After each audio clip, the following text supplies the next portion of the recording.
नारळी पौर्णिमेला रक्षाबंधनला आपण वेगवेगळ्या प्रकारचे नारळाचे ओल्या किंवा सुक्या नारळाचे पदार्थ बनवतो।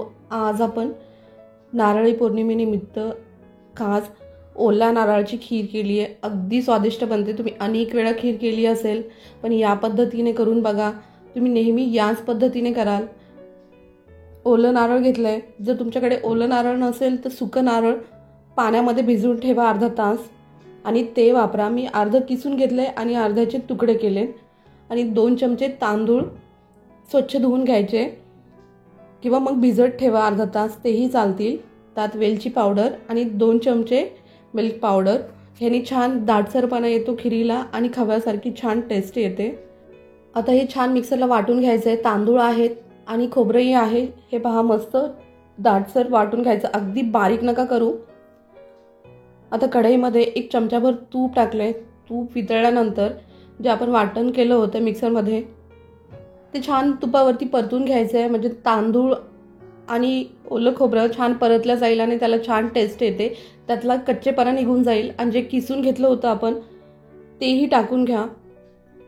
हे थोडंसं परतल्यानंतर हेही आपल्याला परतून घ्यायचं आहे। दोन्हीही एकत्र परतले तरीही चालतील आणि याला सतत परतत राहा, म्हणजे खाली चिटकणार नाही। ह्याला थोडा वेळ आपण छान असं तुपावरती परतून घेऊ, म्हणजे ह्याच्यामध्ये जे कच्चेपणा आहे खोबऱ्यामध्ये तो निघून जाईल। आणि आता याच्यात गरम दूध टाकलंय। दूध टाकताना एकदम दूध नका टाकू, थोडं थोडं करत दूध टाका, म्हणजे गुठळ्या नाही होणार। दूध मी गरम करून घेतलंय।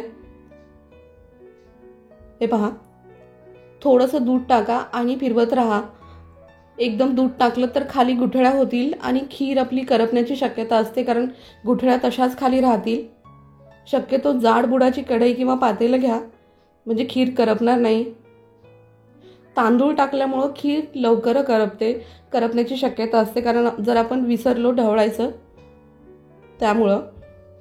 जाड बुडाची कढई असेल किंवा हळूहळू आपण ढवळत राहिलं सतत तर करपणार नाही आणि टेस्टही चांगली लागेल। आता ह्याला असं सतत ढवळत आपल्याला शिजवून घ्यायचं आहे आणि मी चमचा असंच ठेवला आहे, म्हणजे खाली चिटकणार नाही।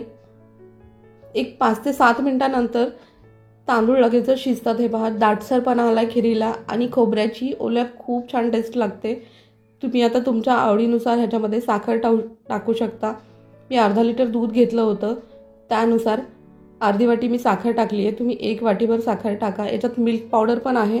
जर तुमच्याकडे मिल्क पावडर नसेल तर तुम्ही स्किप करू शकता मिल्क पावडर, किंवा 10 रुपयाचं एक पॅकेट येतं, तेवढं 1 पॅकेट भरून मिल्क पावडर टाकलं तरीही चालेल। आता 2 चमचे कडकडीत तूप गरम करायचं आहे। त्यात सुकं खोबरं आणि ड्रायफ्रूट्स तळून घ्यायचे आणि ही तडक्यावाली खीर नक्की ट्राय करून बघा। तुम्ही नेहमी अशीच बनवाल आणि माझी रेसिपी आवडल्यास लाईक, शेअर, सबस्क्राईब करायला विसरू नका। या नारळी पौर्णिमेला या प्रकारे मस्त अशी तडक्यावाली खीर तयार करून बघा। थँक्यू।